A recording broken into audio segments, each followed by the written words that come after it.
Hello friends, Radhe Radhe. आप सभी को अक्षय तृतीया की हार्दिक बधाई। आज मैं आप लोगों के साथ अक्षय तृतीया की संपूर्ण पूजा विधि शेयर करने जा रही हूँ। तो आइए फ्रेंड्स, हम जानते हैं कि अक्षय तृतीया के दिन माँ लक्ष्मी की भरपूर कृपा पाने के लिए हमें किस तरह से माँ लक्ष्मी और भगवान विष्णु को प्रसन्न करना है, क्योंकि माँ लक्ष्मी भगवान विष्णु के बिना तो प्रसन्न होती नहीं है। तो आइए हम जानते हैं। तो जहाँ पे भी आपको पूजा करनी हो वहाँ पे हम साफ़ कर लेंगे अच्छे से। उसके बाद हमें हल्दी से या फिर आटे से, रंगोली से, किसी भी चीज़ से आपको कुमकुम से स्वास्तिक बनाना है या फिर कोई अल्पना देना है, क्योंकि माँ लक्ष्मी को सजी धजी चीज़ें, सजावट बहुत ही पसंद होती हैं। तो माता लक्ष्मी की पूजा के लिए आपको चौक पुराना आवश्यक है। आप हल्दी से ही सही, लेकिन एक स्वास्तिक ज़रूर बनाइए। इसके बाद हम चौकी लगाएंगे और उस पर गेहूं का आसन देते हुए गणेश जी को, लक्ष्मी जी को, विष्णु भगवान को और कलश की स्थापना करेंगे। तो जो भी स्वरूप आपके पास हो आप उन्हें स्थापित कीजिए। तो सबसे पहले हम यहाँ गणेश जी को विराजमान करेंगे। बहुत ही प्रेम पूर्वक हम गणेश जी महाराज को विराजमान करेंगे। यदि आप अपने घर के मंदिर में पूजा करते हैं तो फिर जो गणेश जी हैं वही रहेंगे। यहाँ अलग से अगर चौकी लगाते हैं तो फिर आपको गणेश जी की पूजा भी करनी होगी। इसके बाद हमारे पास विष्णु भगवान का जो स्वरूप है, यदि आप लड्डू गोपाल की सेवा करते हैं तो उन्हें भी रख लीजिए, और माता लक्ष्मी के साथ उनकी तस्वीर है तो और भी अच्छी बात है। इसके बाद हमें यहाँ पे एक मिट्टी का घड़ा लेना है। मिट्टी का कोई पात्र ले लीजिए, घड़ा हो तो बहुत ही अच्छा है। उसमें हम जल भर देंगे पूरा कंठ तक, और उसके कंठ में मौली बांध देंगे, क्योंकि इसे दान करना है। तो दान करने वाले पात्र में आप ज़रूर ही मौली बांधिए। जैसे वस्त्र चढ़ाते हैं वही कलावा बांध देना है हमें, और हमें पूरा जल से भर देना है। इसके बाद ऊपर में एक मिट्टी का पात्र रख के उसमें गेहूँ रखेंगे। देखिए दोस्तों, गेहूँ को ना सोने के समान माना गया है, इसलिए अक्षय तृतीया के दिन गेहूँ की भी विशेष महत्ता है। गेहूँ और जौ को सोने की उपाधि दी गई है, दर्जा दिया गया है। तो सोने जैसी दिखने वाली चीज़ जो गेहूँ है, जौ है, इस दिन इसकी पूजा होती है। इसके ऊपर हम एक तारबूज रख देंगे। यदि आपको खरबूजा मिल जाए, खीरा मिल जाए, ककड़ी मिल जाए, जो भी आपको इस ऋतु फल मिले वो आप ले सकते हैं। ऋतु फल में जो भी आपको मिले, जो जिसकी तासीर ठंडी हो, तो इस पूजा में ठंडी तासीर वाली ही फलों का पूजा किया जाता है। इसके बाद हम जल के छींटे लगाते हुए आसन की शुद्धि करेंगे, कलश की और भगवान जी की भी शुद्धि करेंगे। सभी को स्नान का भाव देंगे और उन्हें स्नान करवाने के बाद हम अपनी पूजा शुरू करेंगे। तो सबसे पहले हमें देखिए चंदन से तिलक लगाना है, क्योंकि चंदन शीतलता प्रदान करती है। तो जो भी चीज़ें शीतलता प्रदान करती है उन सभी चीज़ों का अक्षय तृतीया के पूजा में विशेष महत्व होता है। तो कलश पे हम साथ साथ पूजा करते जाएंगे, क्योंकि इसकी भी हमें मतलब इसे दान करना है, तो इसकी पूजा तो आपको ज़रूर ही करनी चाहिए। तो जो भी आप तरबूजा, खरबूजा जो भी रखे हैं उस पर भी तिलक लगाइए, स्वास्तिक लगाइए, बनाइए, क्योंकि इससे पूजा पूर्ण होती है। तो हमने कलश के ऊपर भी तिलक लगाया है और उसके ऊपर जो फल रखा है उस पर भी तिलक लगाया है। इसमें हमने आम के पत्ते वगैरह नहीं सजाए हैं, क्योंकि इसे हमें दान करना है। इसमें हम पूर्ण रूप से मतलब भगवान का आवाहन करके लौंग, सुपारी, इलायची डालकर कलश स्थापना नहीं करेंगे। इसे हमें दान करना है, उससे जल खराब हो जाएगा। इसमें जो जल हम डालते हैं उसे मतलब पीने के लिए या किसी ज़रूरतमंद के लिए यूज हो, इसलिए हम इस कलश की स्थापना करते हैं। इसलिए हमने इसमें आम के पत्ते वगैरह नहीं लगाए हैं। हल्दी से, कुमकुम से, आप सभी चीज़ों से तिलक लगाइए। हल्दी भी शीतलता का प्रतीक है, इसलिए हल्दी भी आप ज़रूर तिलक कीजिए। और माँ लक्ष्मी को तो हल्दी, कुमकुम, चंदन का तिलक लगता ही है। इसके बाद हम माता को सिंदूर भी लगाएंगे।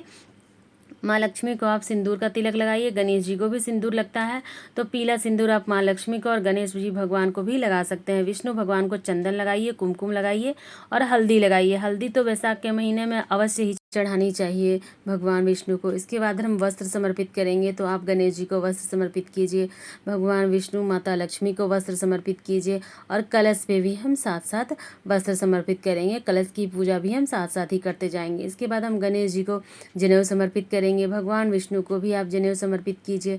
यदि आपके पास नहीं है तो आप मौली जो होती है उसी को ही 7 बार लपेट लीजिए और कलावा को ही जनेऊ समर्पित के रूप में समर्पित कीजिए। इसके बाद माता को ना श्रृंगार की सामग्री समर्पित करेंगे। तो लक्ष्मी माँ की पूजा जब भी होती है तो उन्हें श्रृंगार की सामग्री जरूर समर्पित की जाती है। इसमें इत्र आप जरूर लगाइए। माता को जो भी वस्त्र समर्पित कीजिए उसमें इत्र लगाइए। लक्ष्मी माँ को सुगंधित चीज़ें बहुत अधिक प्रिय होती है, इसलिए साफ सफाई और सुगंध का विशेष ध्यान रखना चाहिए लक्ष्मी माँ की पूजा में। फिर हम फूल समर्पित करेंगे। तो जो भी फूल आपको मिल जाए वो आप समर्पित कीजिए। फूल भी शीतलता का प्रतीक है, इसलिए अक्षय तृतीया पे फूल तो हर पूजा में ही यूज होता है, लेकिन सुगंधित पुष्प जरूर आपको अक्षय तृतीया की पूजा में लगानी चाहिए। इसके बाद हम दीपक जला लेंगे। तो जो भी आप दीपक लीजिए, मिट्टी का भी आप ले सकते हैं, पीतल का भी ले सकते हैं, लेकिन हो सके तो शुद्ध देसी घी में ही जलाइए। लक्ष्मी माँ की पूजा में आप देसी घी का ही दीपक जलाइए तो ज़्यादा अच्छा होगा। दीपक की भी हम थोड़ी सी पूजा कर लेंगे। तो इन्हें भी हम हल्दी कुमकुम से पूजा करेंगे, फूल वगैरह समर्पित करेंगे, क्योंकि दीपक हमारी पूजा का साक्षी होता है, इसलिए हमें दीपक की भी पूजा कर लेनी है साथ साथ। फिर हम जो भी चीज़ सामग्री रखे हैं, जैसे हम यहाँ पे गेहूँ समर्पित करेंगे। गेहूँ को सोने के समान माना जाता है और गेहूँ का दान महादान होगा, जैसे अक्षय फल प्रदान करने वाला होगा। पीढ़ी दर पीढ़ी हमें इसका फल मिलेगा, इसलिए हमें ऐसी चीज़ें दान करनी है। जौ हम दान करेंगे, जौ को भी सोने के समान माना गया है। और चने की दाल, अक्षय तृतीया पर चने की दाल जरूर ही दान करना चाहिए। पूजा में भी इसे आपको रखना है और दान भी करना है। इसके बाद हम भोग समर्पित करेंगे। तो भोग में यहाँ मैंने दूध से बनी हुई मिठाई ली है।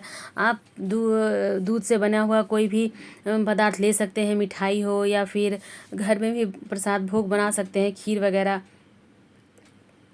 इसके बाद देखिए हमें जो फल लेने हैं वो ऋतु फल लेने हैं।